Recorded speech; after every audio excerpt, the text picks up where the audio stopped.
Hi, everyone, and thank you so much for joining us today on this rainy Monday. We want to welcome you all to Boards and Bagels, a conversation about how to run for public board, not how to run, how to serve on a public board or commission. We want to open it up by doing welcome remarks and introductions, and I'm also going to go over the agenda for you. So after the welcome remarks and introductions, we're going to talk about what boards are, and then the appointment process, the post-appointment process, and we'll open it up for some question and answers. However, we want this to be a really casual conversation and training. So if you have any questions along the way, please feel free to put them in the chat box and we'll try to answer them as best we can. So first, I will introduce myself. My name is Georgia Pulmanakos, and I formerly worked in the Governor's Boards and Commissions Office as a Senior Deputy Director. I am currently getting my master's in public administration at Suffolk University, and I currently also work in healthcare administration as a project coordinator. I've always been very interested in public service. Since I graduated from Suffolk in 2016, I've tried to be involved as much as possible. I worked for the governor's executive office for a few years with Jordan, and that's kind of how we've got to know each other very closely. And I just wrapped up my fellowship with the Women's Public Leadership Network. And through them, I was partnered with the Pocketbook Project, and kind of that's how I'm here today. So thank you. And I'm going to let Jordan introduce himself. Okay, thank you, Georgia. And if you hear any background noise, we do have people joining a little bit late. It's a rainy day here in Boston, and we're right downtown. So I currently am a Massachusetts Gaming Commissioner. There are 5 commissioners. I only bring that up because it will be relevant later on when we're discussing how boards and commissions work. But prior to that, I was the governor's chief secretary, Governor Baker's chief secretary, and was also his director of boards and commissions prior to that.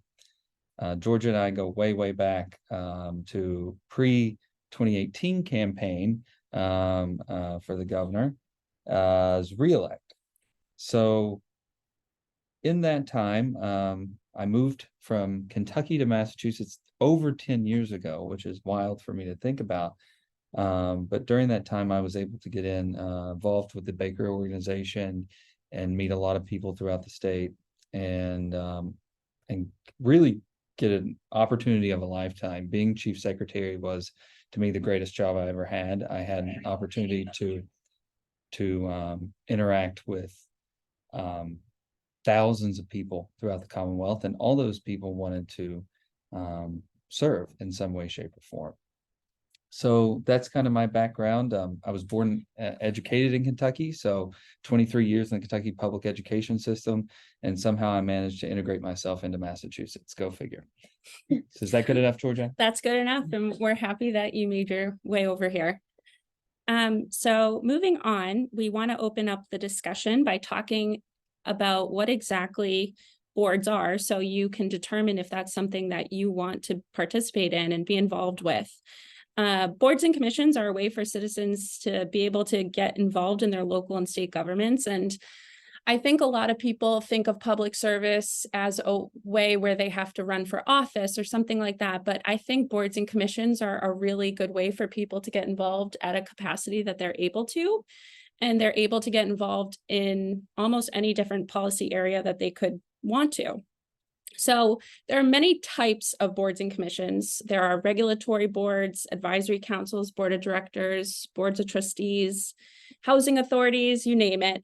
And these boards, councils, committees, advisory councils, you'll hear all different types of names for them, deal with virtually every public policy area you can think of.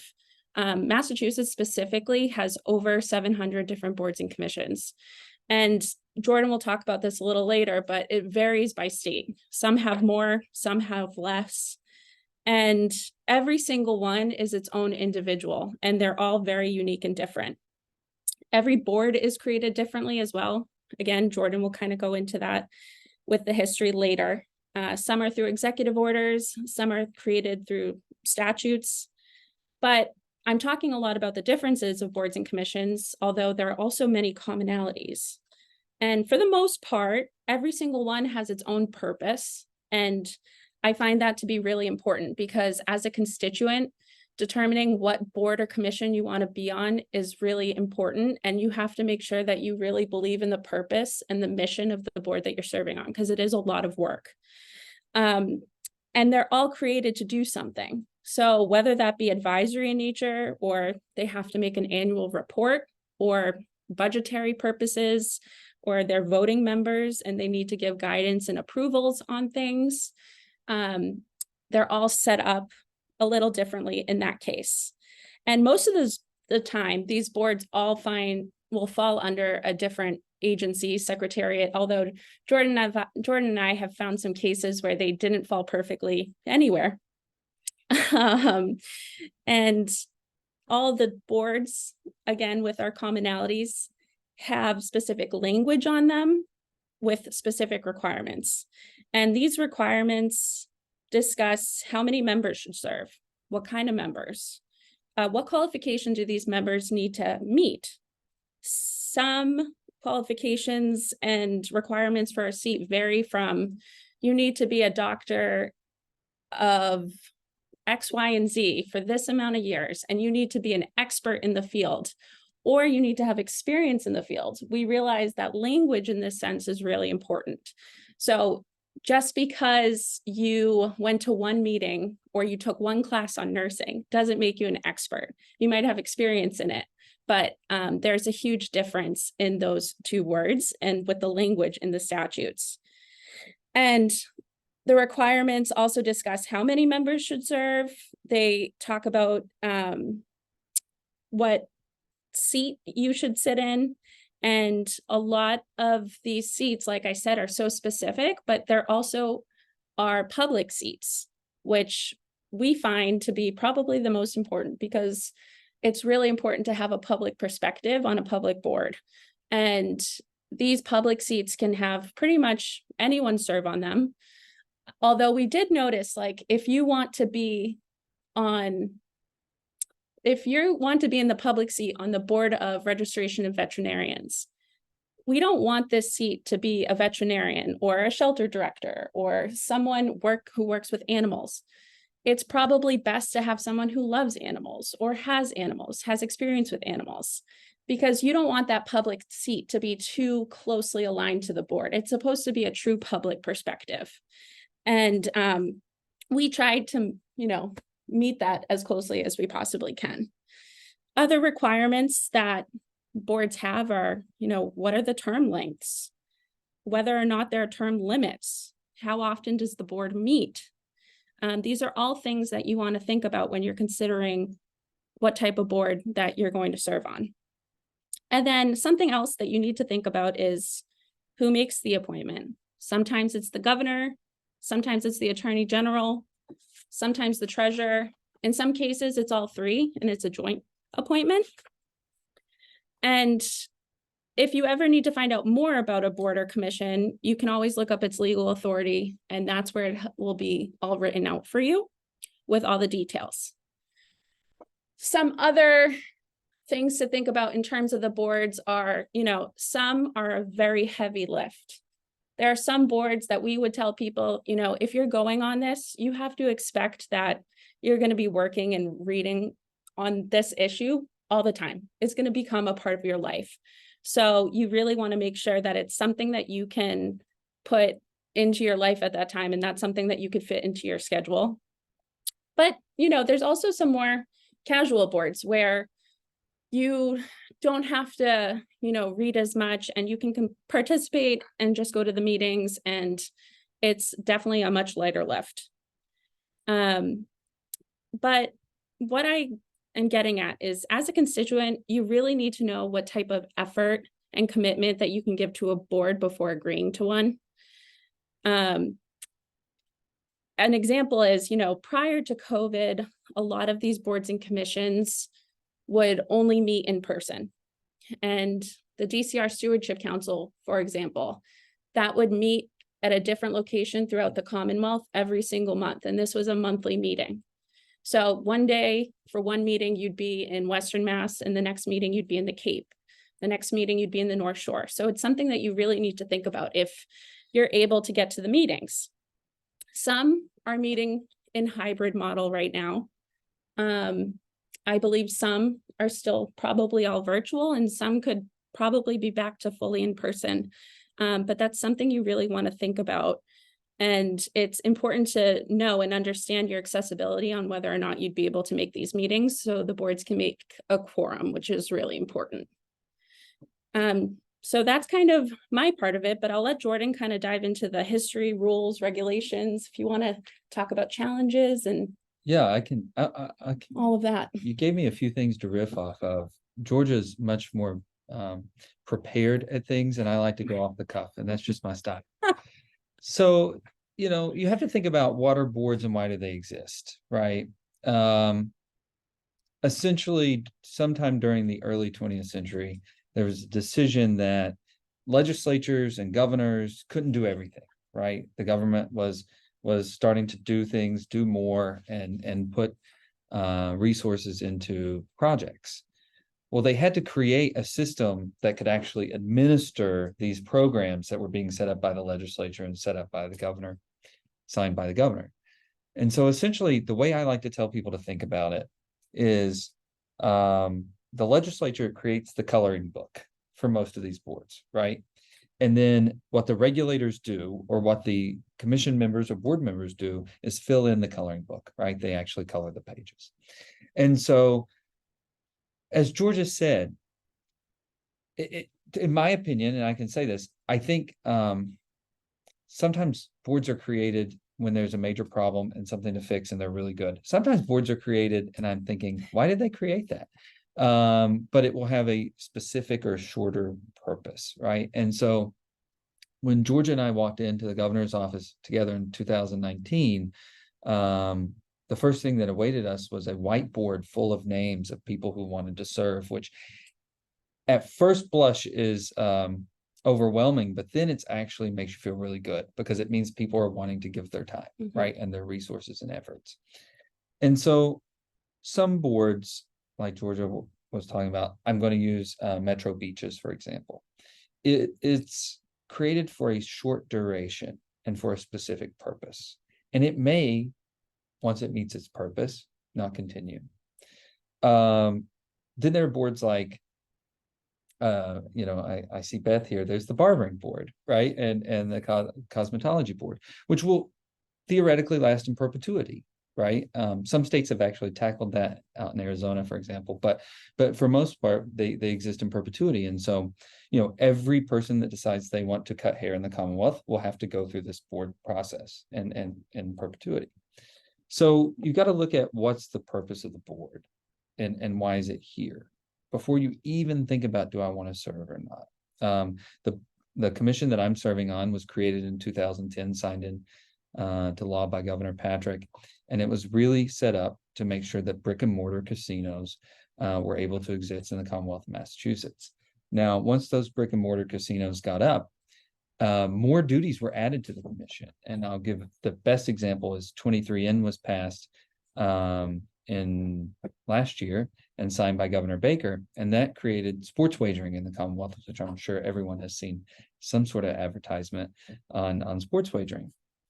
And so you have to ask, am I interested in this topic, in this subject area? And what Georgia and I found was some boards were interesting because you were so closely aligned with the industry or with the mission of the board, right? So maybe what really matters to you is I'm trying to think, medicine, right? That's a perfect example. And so you're a doctor and you want to serve on the board of medicine.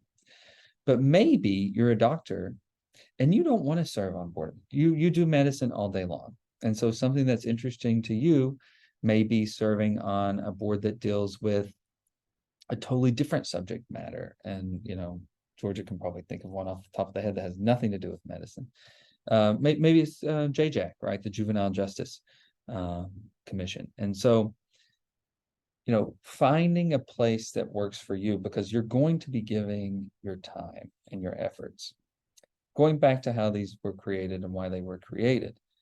The governor can create some of these through executive order, right? A good example is SADB, right? With the Domestic Violence Board. Others are created, and then the legislature later created one that then was integrated, but that's a different story. Then they're the ones that come from pure legislation, right? And they're passed by the governor.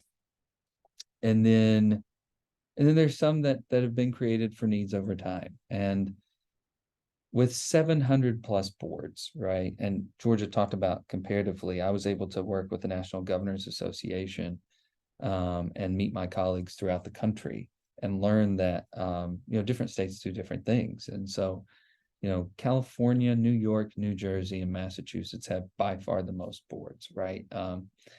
New York City alone has more boards than most states will ever have.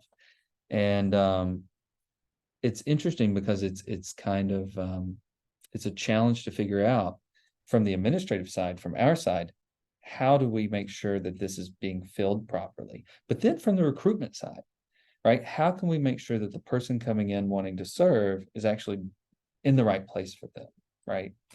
And what I've learned is you really got to have a passion for service. At the end of the day, when you cut through all the bull crap, it's, do you have a servant's heart? Do you want to serve, right? And that's where you got to start. Once you start there, you can kind of start to figure out what you can do, and you can pivot. We had people that we put on boards that it was too heavy of a lift, and they still wanted to serve, and we found them a lighter lift. We found people that we gave a really, they would meet quarterly or even less, and they said, I want more. I want to be in once a month. And so it's really a personality. At the end of the day, it's a personality driven business, just like anything in public service. You have to have a match. We were matchmakers. We were glorified matchmakers. We had to answer a lot. People would come to us and say, I want to serve on more boards. Like, how many can I serve on at a single time? And, we had to restrict them to only 2, but it was kind of exciting to see how people really wanted to even provide more of their time once they got started. Yeah, I think that what I found in that 4+ year process was it made me feel really good about humanity, honestly, because people do want to do this. And they really, I can think of, out of over 1,000 people Georgia and I helped place, maybe 3 or 4 that really had some negative aim or shouldn't have been doing what they were doing. The rest really wanted to do what they were doing, and they really went to work every day doing what they thought was best for the Commonwealth. And the other thing is, talking about those boards you said, and I'm sorry, that's my work phone. Talking about those boards that exist for a specific nature or a certain nature, you actually went through and had to think about, who do we put on this, knowing that the time is going to end and it's going to be done. Yeah. You also want to think about how you want to highlight the board, right? What priority is this in the administration and the legislature, right? And I'll give you a great example, was the, and I'm going to butcher, I'm sure, the name of the board, but the one dealing with the head trauma, the brain injury board. Yeah. And at that time, there was a lot of interest in head trauma and brain injury. And so we were able to actually recruit a former Patriots player to come and actually serve on that board. And it totally raised the profile of the board, right? People started being more interested in the board, what was going on, just because of that member. So it's important that these boards, when they exist, that you think about, how do we highlight the board and how do we make sure that it's getting the attention it needs. They're all administered for the most part under a secretariat, right? A vast majority. So they live under housing, or they'll live under public safety. And then from there, you try to say, what are those personalities going to be like? Because a lot of these boards also have full-time staff attached to them. So when the commission members or board members come in, they run the actual work. I like to say they own the policy. That's the way I look at it, right? The board members, for the most part, own the policy. For a lot of part, they own the administration, but it's a totally different situation when it comes to who's buying the copy paper, right? It's not the board members, right? Who's getting the coffee ready for the next meeting. So you also got to think about how are you going to interact with that staff that is already there? They're already in place, and for the most part, they're civil servants that last for years, through any duration of any administration. And so that's another piece to think about when you think about the boards, how they're created, how you interact with those structures. Yeah. What am I missing, Georgia?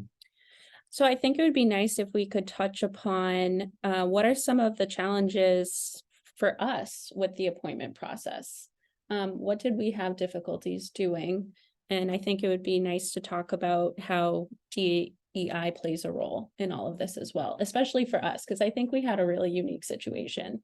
And this being the Pocketbook Project and, wanting to help women run for public office, I think it's important that we talk about how we tried to make it accessible to everyone. The governor, it really started from the governor, right? And Governor Baker decided that it was really important for him that the boards and commissions reflected the demographics of the Commonwealth. And we found in surveys that it didn't. And when we started to look at that, and I say we, the royal we, because Ed Pileski, I have to give a shout out to my predecessor in the Boards and Commissions office, was the one who really started to do all the data work and initial appointments that then led to the success of the entire administration. But what we did was we decided, well, it makes no sense that women make up more than 50% of the Commonwealth. And at the time, it was something like 30% were serving on boards and commissions in 2014. And so same thing when we looked at, certain demographics, people of color, LGBTQ citizens. We were looking Veterans. at it, and veterans. We said, wait a minute, none of these are matching those statistics of who lives in the Commonwealth. And so we started, you have to be intentional. Anything you do in life, you have to be intentional. Nothing just happens accidentally, right? So we decided that we were going to prioritize getting this right. And it meant some really difficult conversations, very awkward conversations. Board seats are usually termed. And when they're termed, sometimes they're capped at term limits. I'll give you an example. Being on the Gaming Commission, the statute says I can serve no more than 10 years. So once I hit 10 years of service on the Gaming Commission, no matter what, I'm done, right? But let's say, I do have, you can be appointed for 5-year terms. When someone comes up to the end of their term, the appointing authority has to make a decision. Do you reappoint this person or do you choose someone else? And a lot of times, and it wasn't even political, right? We actually really liked the people who were serving, but they weren't representative of the Commonwealth as a whole. And so we had to start, bringing these people into the office and saying, hey, it's time to give somebody else an opportunity to do this and hopefully, serve in a way that is good for the Commonwealth. And what we found, I tell the story all the time, is Georgia and I would call someone and say to a staff, not usually the members were understood the goal and the aim, and they said, oh, that's great. I have had enough time serving on this. I've had my time. They mostly were interested in how could they continue to serve, maybe in a different capacity, but they were happy to move on if the person replacing them were extremely qualified, right?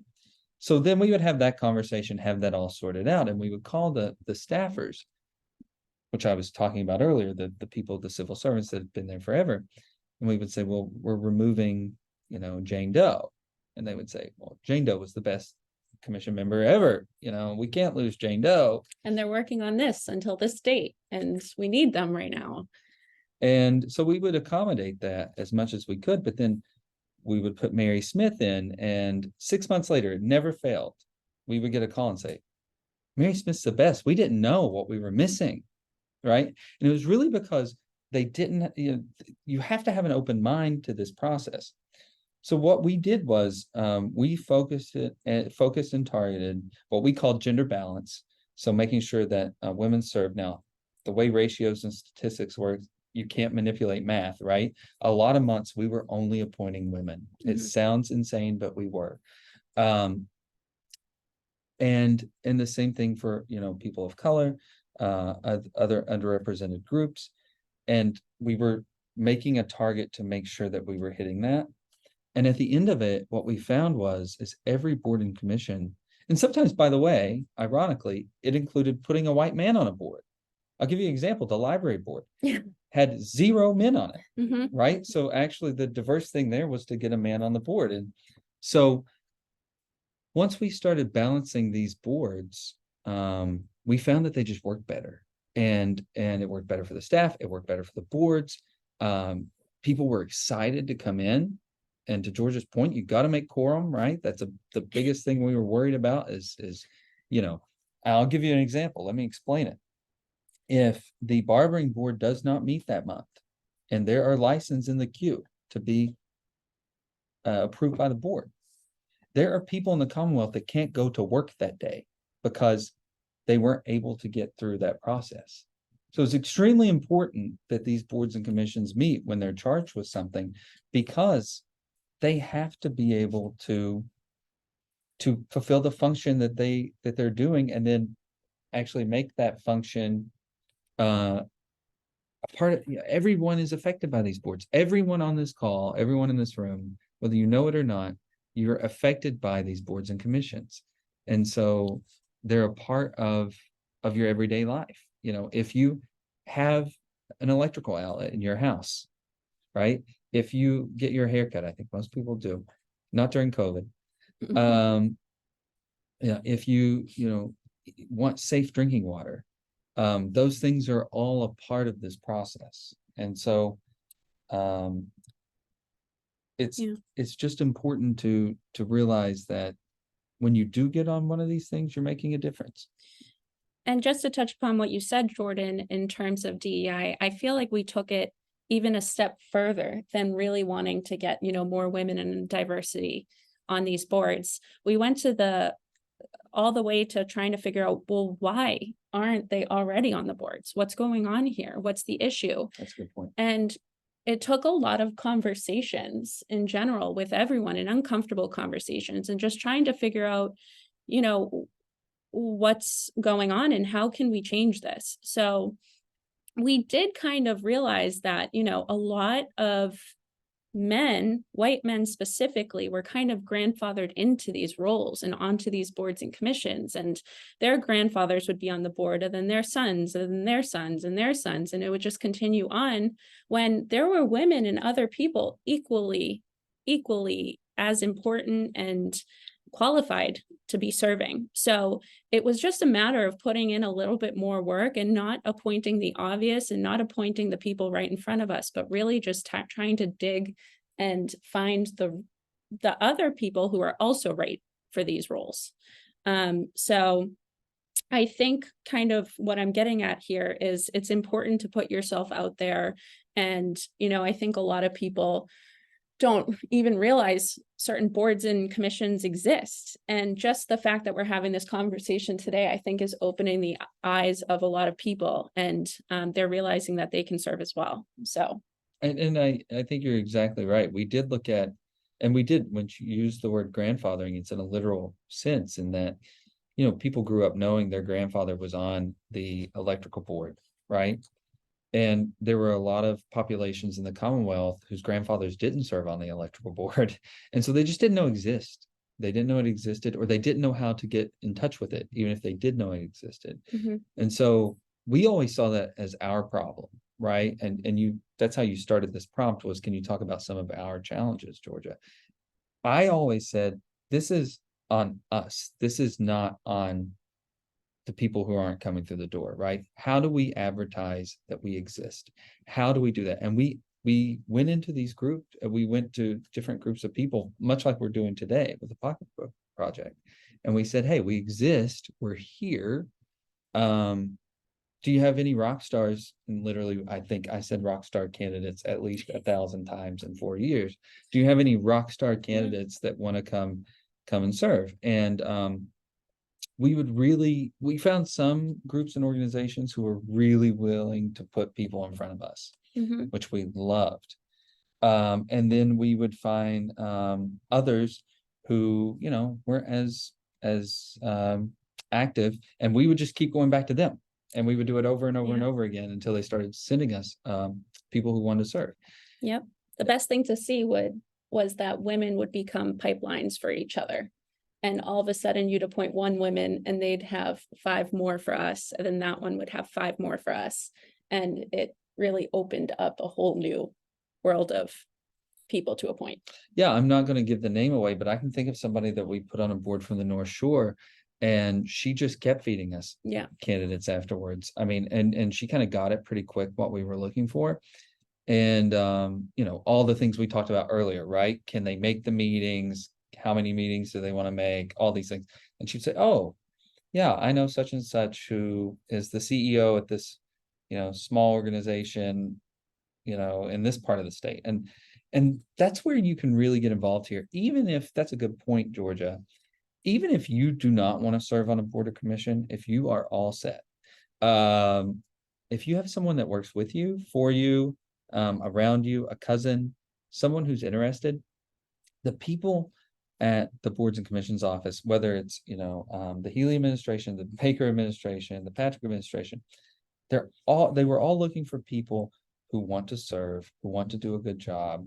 And Georgia was talking about these specialty positions, especially in those, right? If you know a neurosurgeon and the seat is for a neurosurgeon, you can probably really be a help to the governor's office, Mhm. because they don't, you know, we didn't know, I don't know this particular May, but we didn't know all the neurosurgeons in Massachusetts, right? And we knew how to get involved talking to some of the hospitals and some of the other doctors, but people would come in and they would know, right? And they would hand these people's resumes, CVs, cell phones, cell phone numbers over to us, and we would just start burning up the phones. Yeah, and just because you're not serving on a board or commission, being a pipeline is still a way of doing service. So it's something to also consider and think about. And it is definitely equally as important. So in sake of time, I think, Jordan, I'll have you start on the next section, which is kind of just the logistics around the appointment process, the reappointment process. You know, how do you apply? What should you apply to? How to prepare for an interview with boards and commission staff, etc. So the first of all, there is an email, appointments.governor@mass.gov. We actually set that email up. Well,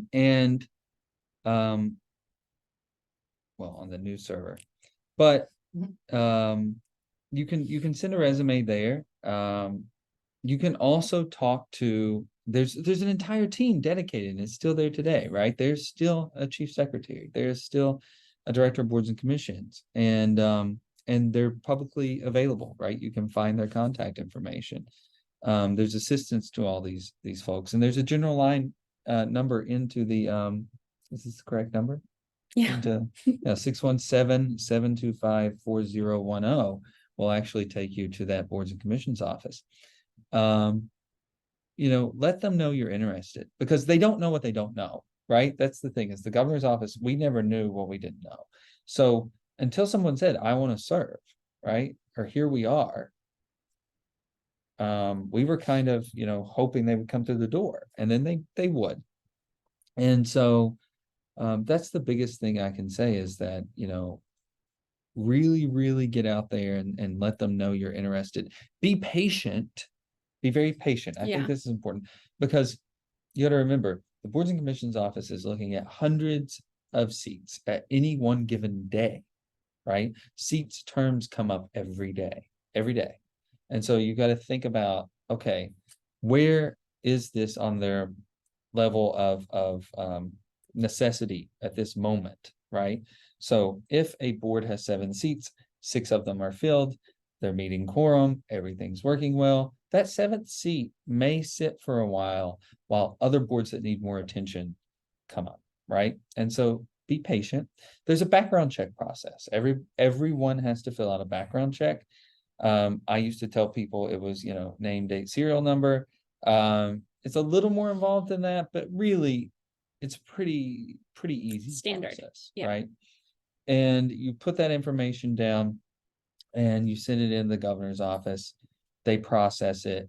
they get it cleared, is what they call it. There's a process where state police works with the folks in that office to judge some of these.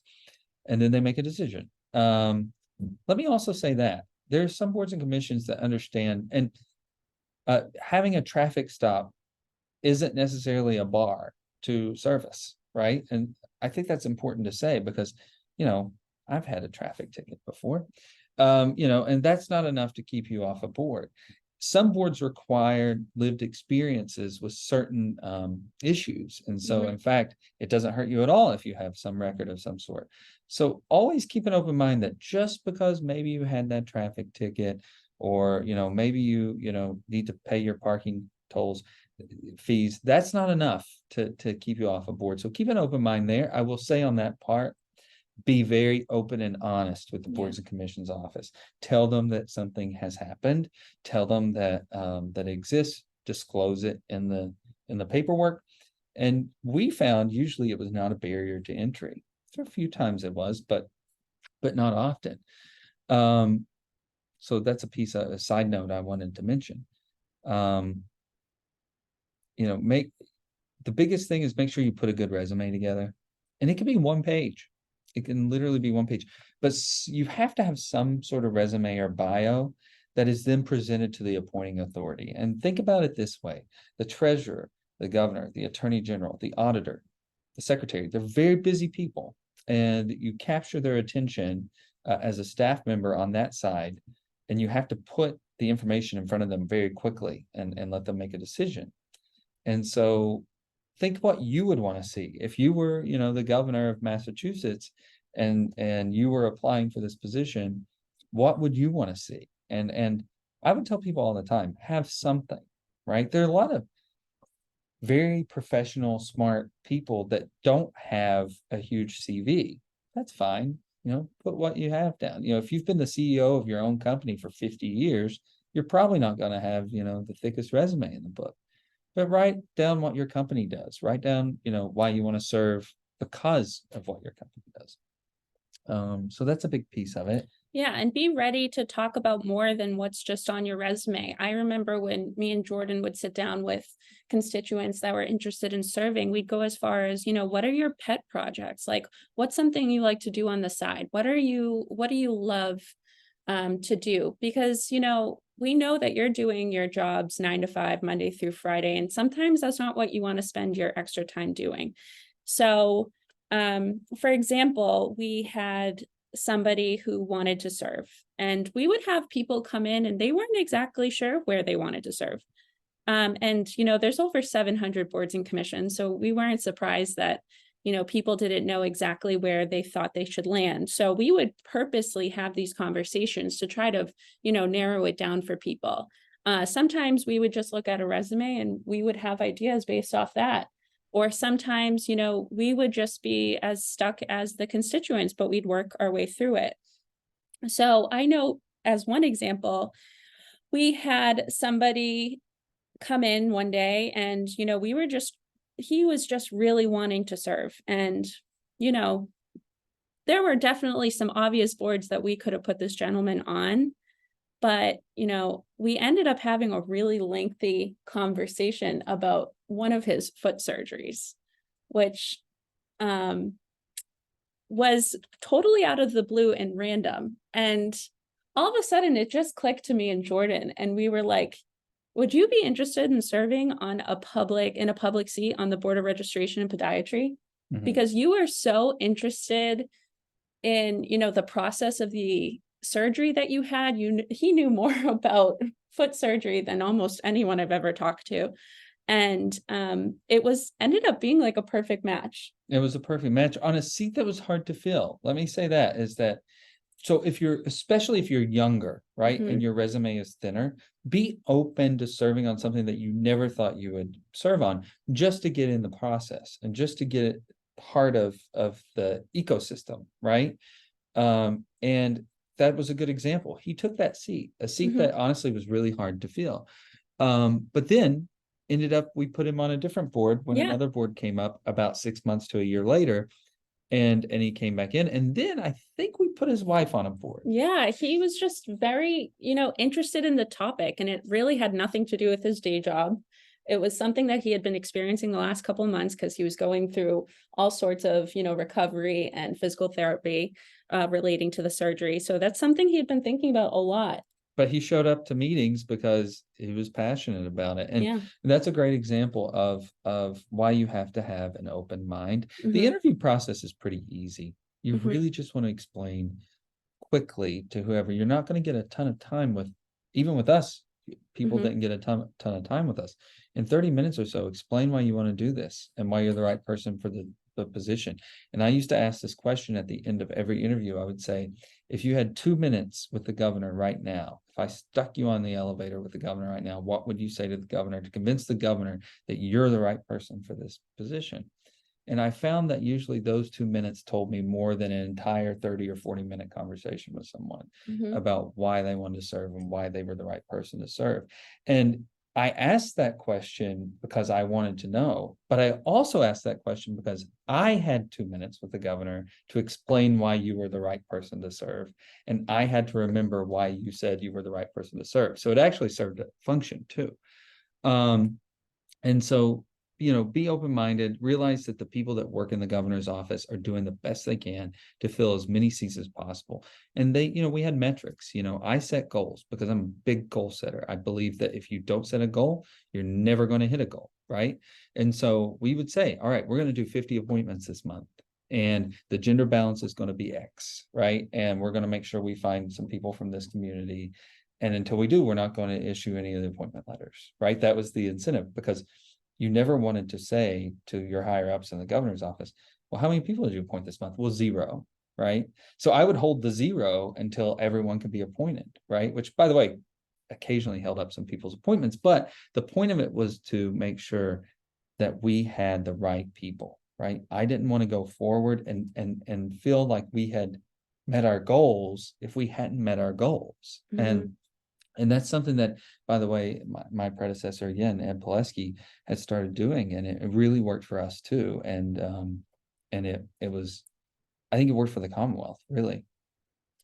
Yeah, and similarly, if you want to get reappointed, it's just very important to be aware of when your term ends, if you're eligible to be reappointed. That's something to really think about, and whether or not you're willing to, put in the time and energy for the next couple years of the length of your term. So usually for the reappointment process, you'll reach out to someone in the boards and commissions office and express that you're interested in being reappointed, and you'll kind of go through some of the similar steps of the appointment process that you did in the first place.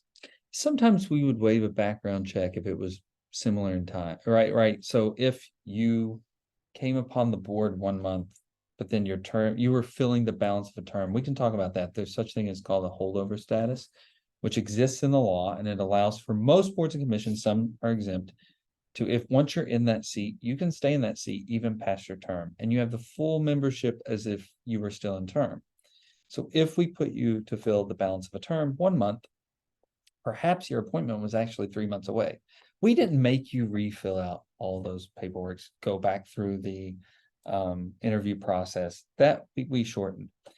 Let's say your term was 5 years, and perhaps I'll give you a great example. If Ed Pileski appointed someone in 2015 and we were sitting in 2020, I probably didn't know the person, right? Despite the fact that he did. And so I would be interested in meeting the person, doing an interview, looking at the resume anew. And it wasn't anything offensive. It was literally to try to do a gut check on, is this still working? Is this right for you? Is this right for the board? And then, is this something that the governor will want to greenlight a second time, right? Even though he greenlit it the first time, or she greenlit it the first time. So think about that when you're thinking about reappointments. Is some people would get really offended. They would say, well, I've been serving on this board for 5 years, and I can't believe you'd want to see my resume again. And it was never to be offensive. A, it's for record keeping because the state requires certain things to be recorded. B, it was to let the new team members know this is who this is, and this is why we think they should continue. And then sometimes it was actually to go ahead and find a new position. Maybe it wasn't working out and the person would be a better fit somewhere else. Yeah, and we, after this training, we will definitely send along some resources on how to apply for boards, where you can see what boards exist, what seats, etc. So just be on the lookout for that if you do want more information. And going from that, so now you're on a board, now what? And I think that can be sometimes the most confusing part, because you're in this process for a couple months and all of a sudden you get appointed and you're just like ready to go. But there are definitely some things that you need to do before that. So once you're appointed to a board, you're going to receive a formal appointment letter of some sort. And from there, we call it the 4 steps to appointment. You're going to want to take the oath of office. And once you take the oath of office, you have to send that to the Secretary of State's office. And that way they know that the appointment has been qualified. If you don't take the oath of office within 90 days, your appointment will become void. And, you know, we had a lot of people run into this. You know, sometimes people didn't realize or they ran out of time. So at that point, we would have to just appoint them again to give them another 90 days to take the oath of office. So it's not the end of the world, but it's something you want to do rather quickly. After that, you also need to take a state ethics training. You need to acknowledge receipt of the conflict of interest law, since now you are considered a special state employee. Mhm. So you have to go through a lot of the formalities of a special state employee. Can I actually interrupt you there? Yeah, Give you a time. you know a lot more about that. I think it's really important to know, right, is that just because you're not getting paid doesn't mean for most of these boards, some of them you do, some of them are full-time jobs. But either way, no matter what level, you're considered a special state employee and you have certain duties and obligations to the Commonwealth. And a lot of people, it's kind of news to them when they find this out, meaning you have to, in varying degrees, right? But there's base levels of what you're doing to make sure that you're not doing anything that would harm the public trust, that would harm the administration, that would harm other people serving, really most importantly, harm the constituents. And, you know, I would tell people, if somebody came in and they were really on a bend, I've been picking on the cosmetology board because I really liked that board. I used to administer it before I became director of boards and commissions when I was down at DOL, so I'm very familiar with it. I could also say the funeral board, right? Which I was also close to. If you came in on a bend, really wanting a policy to change or really wanting to stick it to another operator, that was always a red flag to me, because I said, well, this person really doesn't want to be on this board to serve.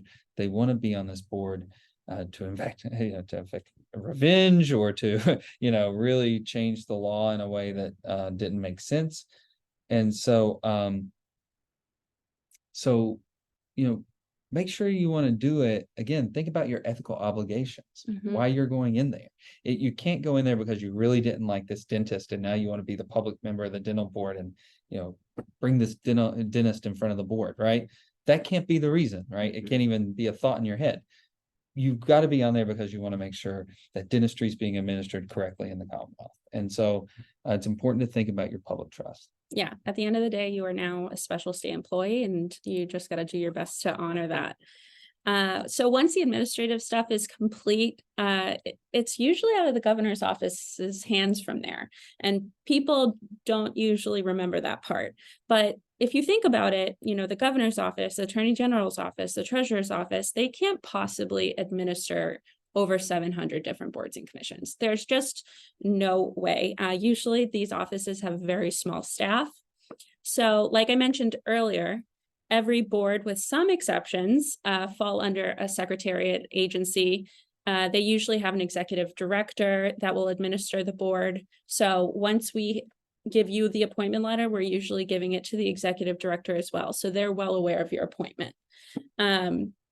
And once they are aware of this new appointment, they're going to be the ones to begin your onboarding and to give you the timeline of the boards and the location, et cetera. And they'll basically be the sole people that you're communicating with on the logistics from there, unless you want to be reappointed or, you need to resign or something else goes on. And, there's obviously other leadership roles on the boards as well, such as the chair and co-chairs, and they will also help with getting you acclimated.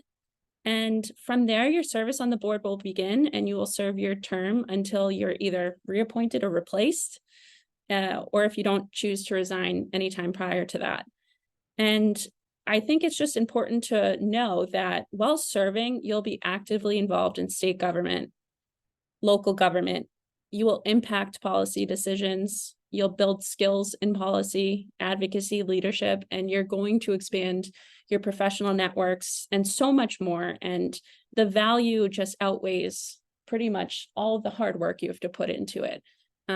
So it's just something that, I think the more people we talk to about getting involved on boards and commissions, hopefully they'll talk to people about it and they'll talk to people about it. And I think that's just what it comes down to, just knowing about them, knowing they exist, knowing that anyone can really serve and be on them if they want to. Yeah, I think it's, as I stated earlier, the thing I came away with from 4 years there, and now over a year serving myself, which was a really bizarre process for me being on the other end, is that it's really deeply rewarding. And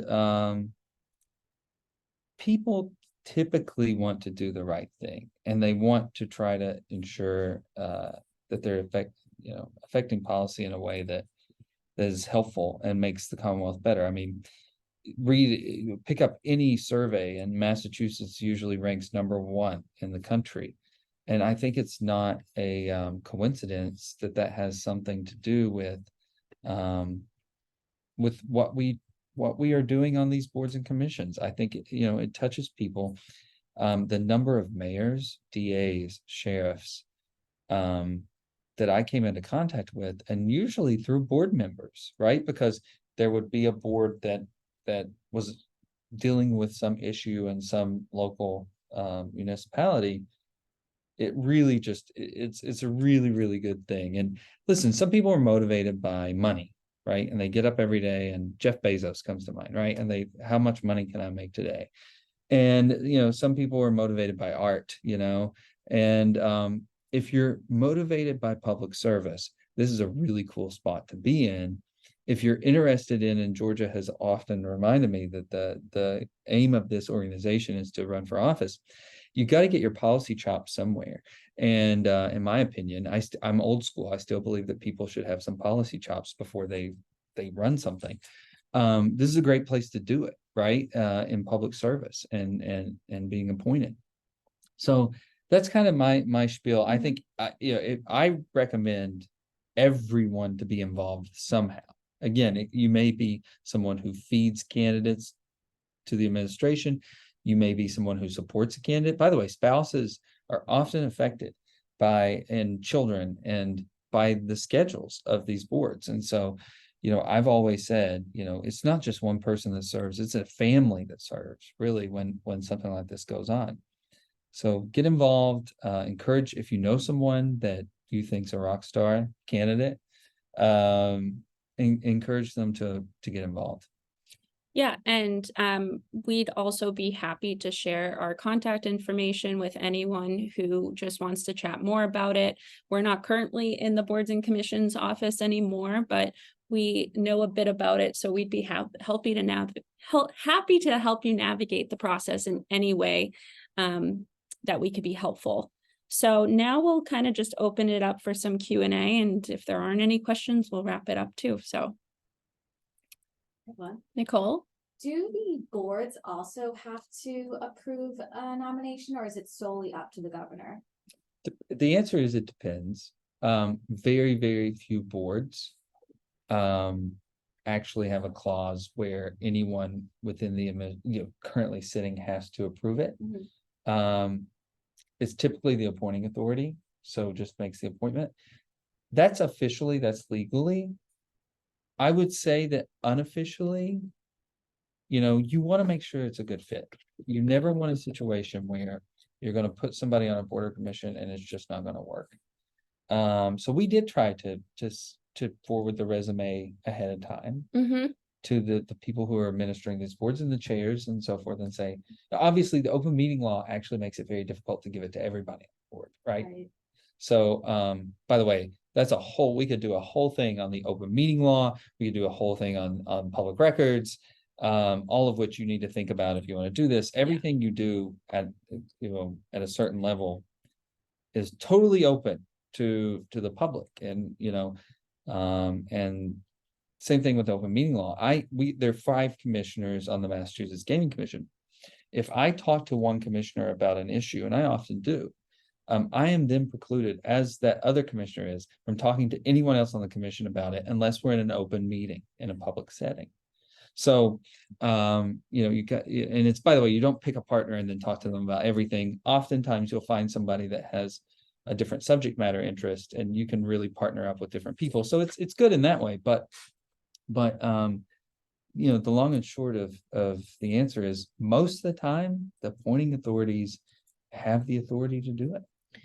Yeah, and kind of just going off of that, 100% of the time, the executive directors, the chairs, the people administering the boards, they know way more about these boards than we do. They know the everyday grind of these boards, and they know what's going on them all the time. So, we do think it's really important to be courteous and, consider what's best for the boards at the end of the day. So we do like to, send candidates to the agencies, the executive directors, and make sure that, this is the right fit, because if it's not the right fit for them, it's not a right fit for the candidate. It's just not going to work.